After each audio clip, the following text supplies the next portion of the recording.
All right, welcome to this talk. I'm really excited to deliver this because it's the culmination of some of the work that a bunch of us have been doing for the past year or so around the OSPS security baseline. My name is Adolfo García Veytia. People usually call me Puerco. I am one of the technical leads with Kubernetes release engineering. So we're the people who work on the supply chain security enhancements and the release tooling that brings you Kubernetes every month. Here at the OpenSF, I lead two of the technical initiatives. One is OpenVex, which you just heard about, and the other one is Protobom. And I am also one of the baseline maintainers. During the day, I'm working at a new startup called Carabiner Systems that we founded earlier this year to bridge and bring together all of the technologies that you just saw and we'll be seeing again during this talk. But OK, so let's jump to the baseline. The baseline, the open source project security baseline, is a project that we've been working for the past year or so, trying to make sure that open source projects can communicate their open source posture to their end users and the world. So why does a baseline need to exist? So whenever you start consuming new pieces of software, you always have to do some assessment on the risk that it brings, especially when you run it in your organization behind your firewall and so on. And this is an important question because it masks behind it a bunch of other questions that are all valid and all need careful consideration. And not only that, also, these same questions apply to not just the software that you have at hand, but to all of the components that were used to build that software. So this is why about a year ago, some of us started thinking, well, open source has the information that you need to answer those questions. You just need to spend 1 month or 3 months understanding how projects are governed, how they're structured, how they build, how they release, and then you'll have all the information that you need. But well, this is not practical, and it makes doing that security assessment much, much harder.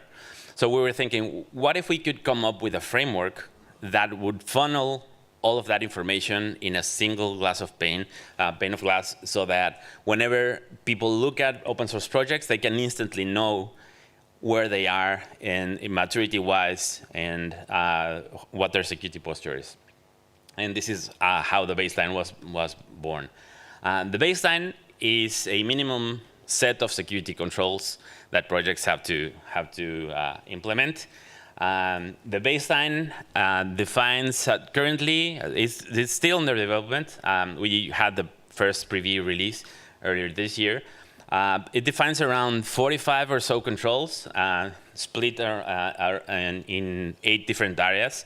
And we're going to visit, we're going to be exploring how the other projects in the OpenSF can help implement the controls in each of these areas. The baseline is split in 3 maturity levels, which roughly match the maturity levels of both the OpenSF and the CNCF, so for production sandbox, incubation, and graduation. And the idea is that at level 1, we group all of the controls that should be easy to implement for open source projects, even when there's only a single maintainer managing them. And on the other end, it's like bigger projects such as Kubernetes and so on.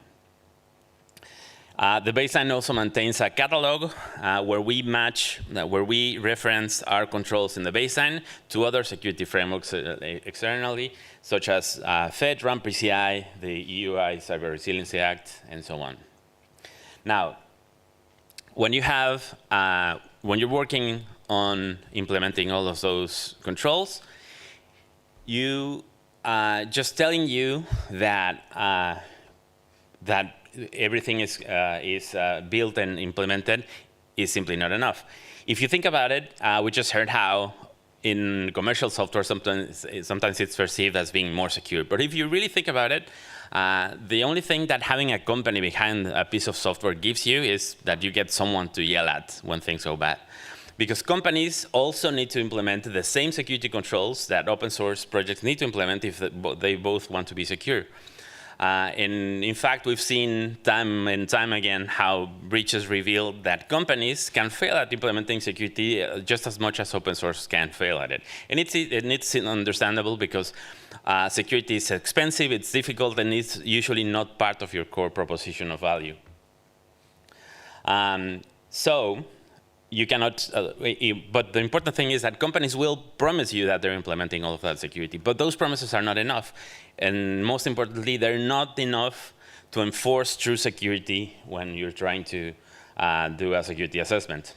So how do you take that compliance and all of that information and ship it to the customer?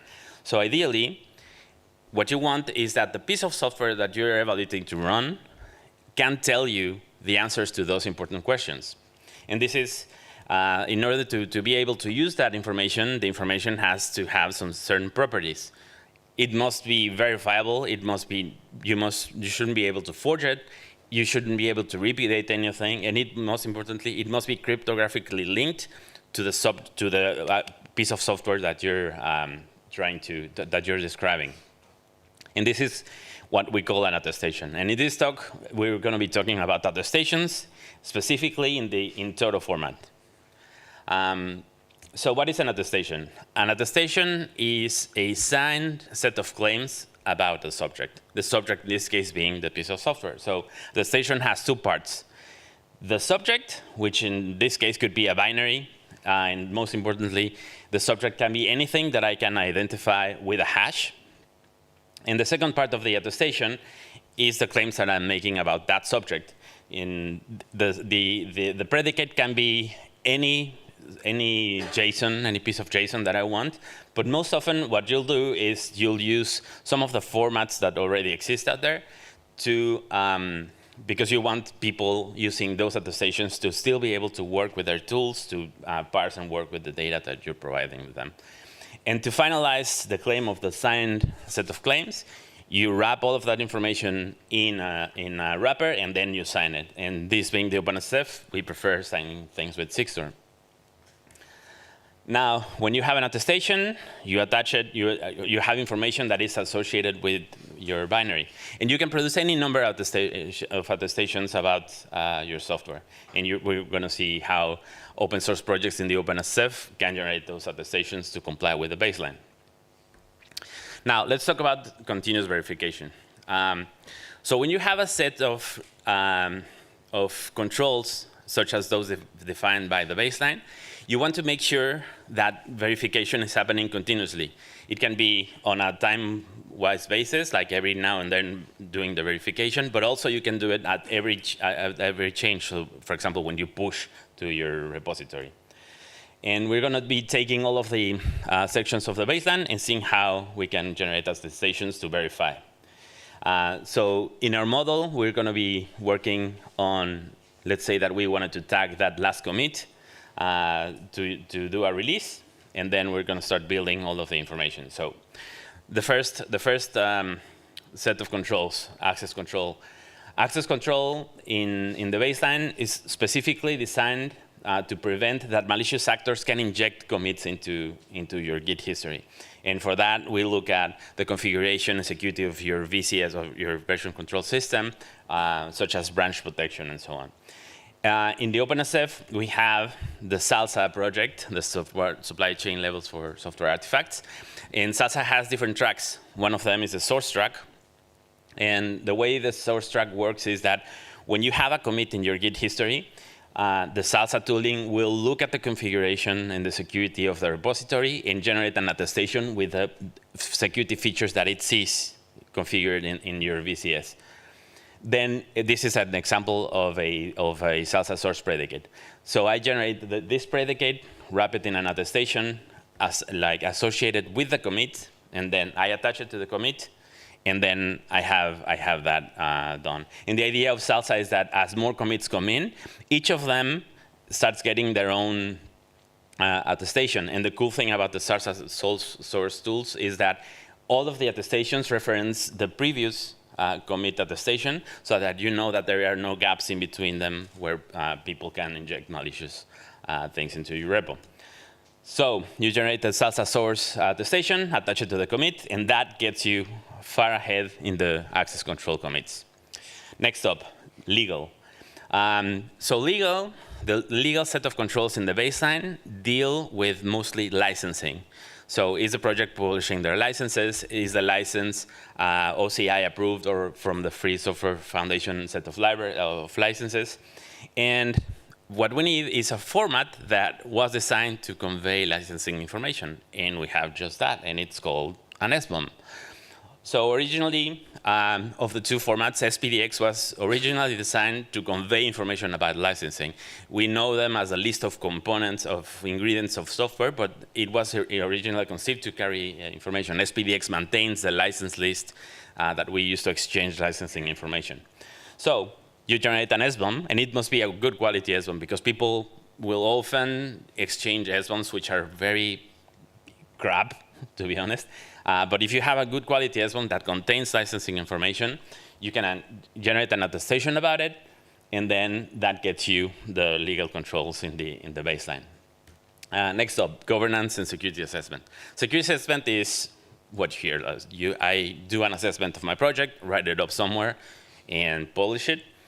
And then the governance part, set of controls, is controls that define that the project has published information on how to contribute, how they discuss changes, how they govern themselves, who can access, and what are the requirements to rise in the contributor ladder for the project.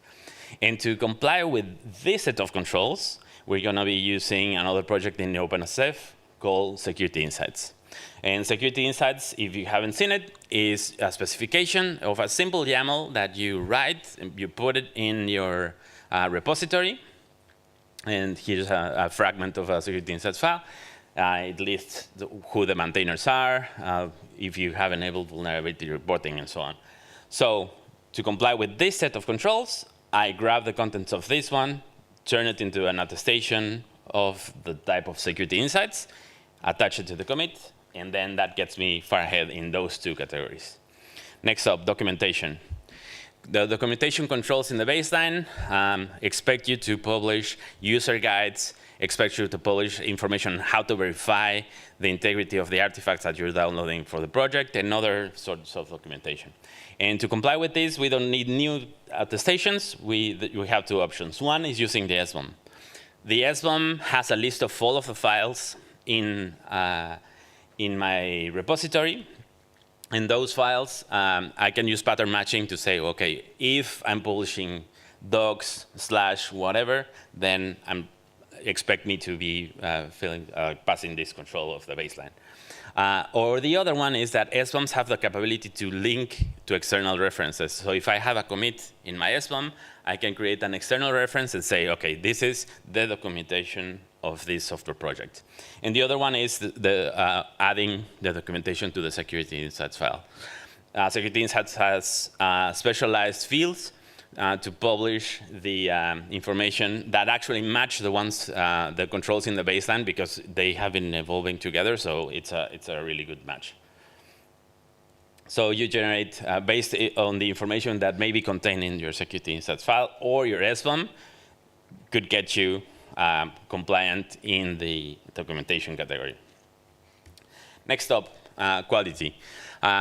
Quality has to do with whether or not your project is running tests, whether contributors can override those tests and merge changes without by bypassing when they fail, and so on. And some of the controls are already handled by the previous ones, but here, Scorecard, if you're familiar with that project, can also be of help. Scorecard has the ability, for example, to check if reviews are enforced in your repository or if your workflows have dangerous patterns. So, in little known fact, Scorecard can also generate attestations natively. You just pass it the correct flag and it generates it for you. So you do it. And the other one is, when you're running your tests, you want to know if tests were run, which ones, and whether they passed or not. For this, the In-Toto project has defined a test results predicate, where you list all of the tests that run as part of your CI, the results of those tests, and then you wrap all of this information in another attestation, and then you associate it with your commit, as well as the scorecard attestation, and that gets you far ahead in the quality set of tests. Next up, vulnerability management. Vulnerability management has two parts. The first part has to do with information about the process of triaging vulnerabilities. So when a new vulnerability comes up in my project, who should I contact, what is the process to report it, and so on. That part can be handled by security insights that we already saw. But the other important and interesting part is the vulnerabilities themselves. So when you got a new release of your project, you want to make sure that you're not shipping software with known exploitable vulnerabilities. And for this, you can generate a scan of your project, for example, with OSV, and then you capture the results of the vulnerability scan in an attestation. And then for those false positives that don't apply to your software, you can generate OpenVex attestations to suppress the results from the security scan. So you combine those two together, and then you ship your software with no known vulnerabilities. This is a requirement in the CRA, for example. So you generate those two, and when you add those two attestations, that gets you ahead in the vulnerability management part. And now the final one is the build and release set of controls in the baseline. So the build and release controls in the baseline have to do with ensuring that people can verify the integrity of any software that you release, of any build software that you release. So if my project is publishing container images, can my users actually verify their integrity to make sure that they haven't been modified? But now, if you think about it, we've been generating all of this information about the commit because we don't have software artifacts at this point.